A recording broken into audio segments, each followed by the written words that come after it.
here is the other vehicle. This is 75,000 mile one, and you might be able to see the other side better. The sun is out more, and the other rig was kind of creating a shadow. You can see that paint is mint. Perfect paint. I mean, this thing is shiny as hell. You might have to put a welder's mask on to watch this video, actually. It's that shiny. So here's that one, and then we're going to go into all of the compartments. So let me just finish coming around here, and then we'll get into it. Okay. Alright, there's that. Alright, so compartment 1 is the O2 compartment. And you can see, BAMO, it's an adjustable tank. It's set for an M tank. You could put an H tank in here. You just have to raise that up a little bit, but it will accommodate an H tank if you do use H tanks. Not many people do. And you'll get a hernia trying to put it in and out, but you could put one in here. You'll see there's two lines here. One is a high pressure line, and that is because there's a gauge on the wall, and I'll show you that. All of these compartments have a Line-X type truck bed coat that helps with the durability of the compartment, you know, throwing stuff in and out, and it also helps with the insulation and the heat and cold on the inside, as well as buffering the sound from outside. It's a pretty quiet ride back there. All of the compartments have that. This one, you can put extrication tools or restock supply. That's an adjustable shelf. It's up pretty high. The crew must have had something big on the bottom there, but you can lower that shelf to put more stuff in there. This is the backboard compartment over here. And you'll see that it has 3 shelves for headbeds, seat collars, sandbags, whatever you might use to stabilize head and neck. And then on the other side, you can put several backboards. A folding flat or a scoop stretcher will fit in there. There's that. We'll go on the back in a minute. And over here, there's space for turnout gear or more restock supply or whatever you want to put in there. Here's space for 2 SCBA tanks, as well as an integrated area rack for 3 D tanks, 3 oxygen D tanks can go there. Then this is our compartment that you would put your trauma bag, jump bag, your monitor, portable suction, everything you're taking into your rescue goes here. It also has, you have access to that from the inside there. Down below is a slide out tray. You can put 3 batteries in there. Looks like there's just 2 in there. And there's that. So here's the side door. I'll give you a gander at that. And then let me fire it up, and then we'll get power to the back here. And then we'll get in there and start going over everything. So let's see here.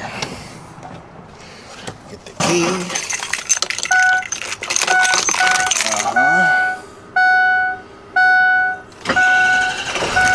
Okay. So let's jump in the back.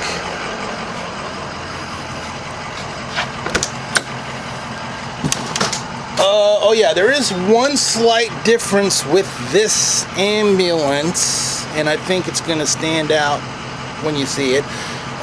Again, this ambulance has a MX Pro gurney with a 650 rating on it. It does not have the IV pole or the grab handle or the oxygen cylinder holder.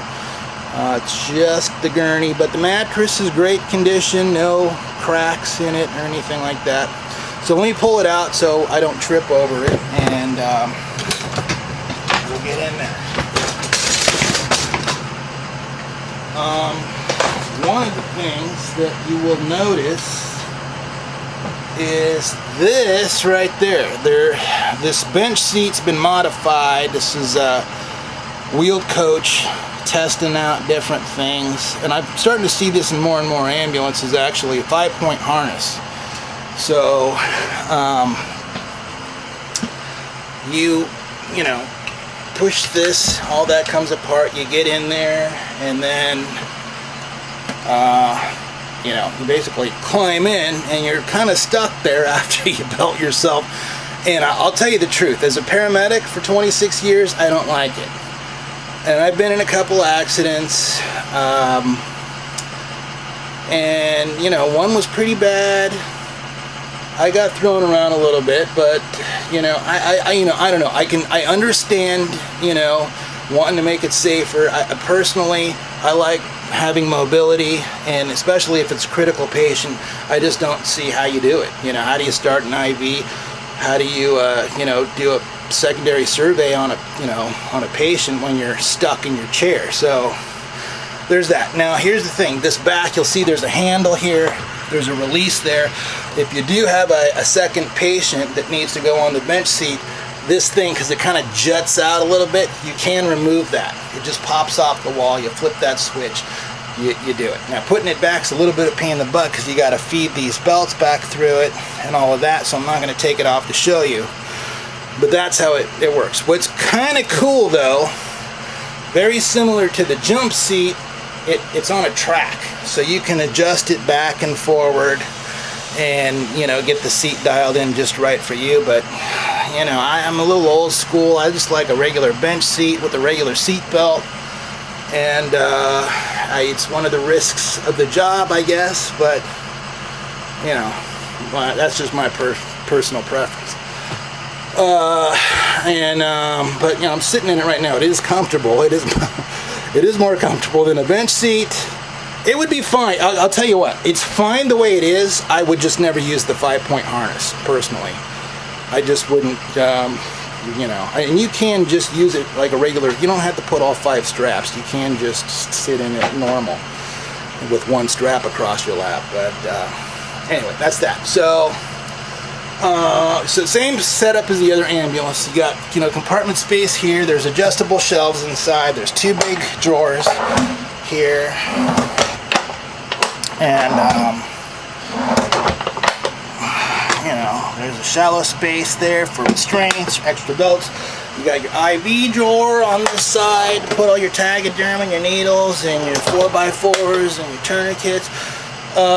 Here's a space under here for whatever.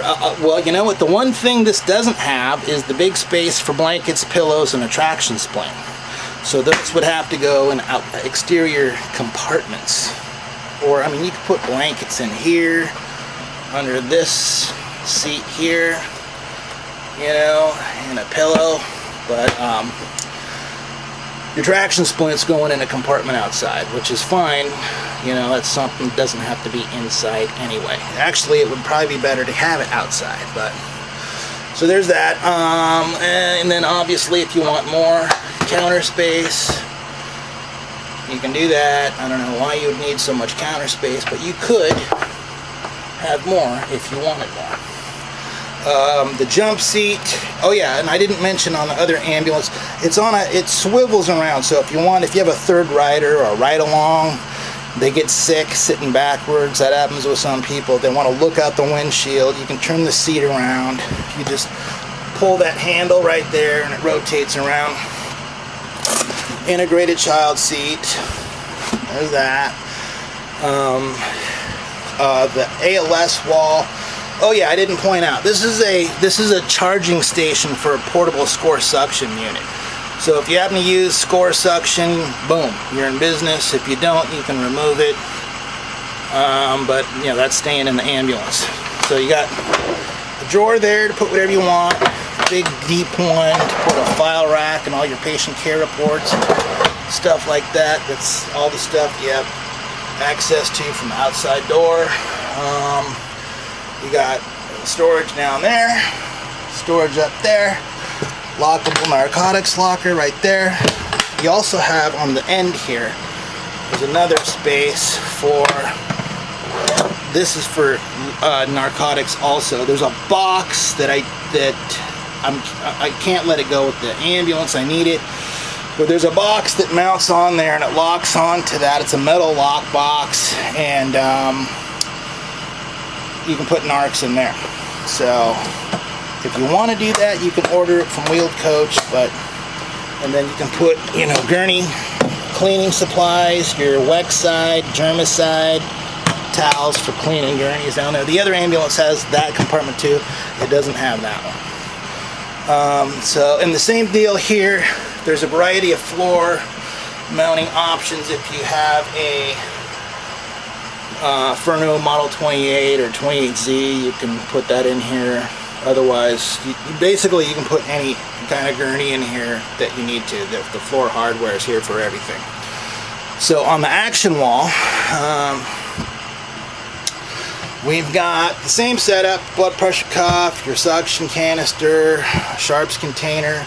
The radios stay, the speakers stay, the hand mic stay, all that stuff stays, but the brain of the radio has been removed, so they're not functioning. You could make them function if you put the radio brain in there. So let's go with our air conditioner. We're on medium right now. There's high, there's low, medium, high. And then what determines whether or not it's hot or cold is the thermostat right here. You just dial it into, you know, whatever you want, whatever you're after. Then you got the patient dome lights. There's low, and all the bulbs are good. And there's high over here. Here's off, low, high. Oxygen system, same deal. If you want to leave it on, it's just always flowing. Otherwise, if you want to turn it off, it will only work when you hit the oxygen button. It'll only start flowing at that point. You got your gauge on the wall so you can see exactly what's in the tank. And then our next button is our exhaust fan. You can hear that come to life. And that is right there. Right there to get rid of any odors back here that you're not excited about. So there's that. And then suction, you can hear the motor come to life. I'll put my finger over the, you can see that. And if you want to increase it, although you really shouldn't go in the red, because there does come a point when you're sucking the air right out of the patient's lungs. So right in that area is enough to get mucus and phlegm out of the throat. Right there. Okay, there's that. And then you got the next switch is power door locks. Again, that is my favorite. Let me close this door and you can see the little deal moving up and down. So let me zoom in on that little button right there, and okay, boom, see? That's how that works. And then the back door, the same thing. There's more of those controllers right there, and then at the back door, there's controllers. And that unlocks all the exterior compartments as well. There's that. What else back here? Oh yeah, there's storage above the rear doors for like gloves and stuff. There's storage and a clock. Both of them have a clock so you can time your narcotics or drugs. And let me show you the electronics over here. Again, Wheeled Coach electronics. Let me pull the seat forward. Sit in it.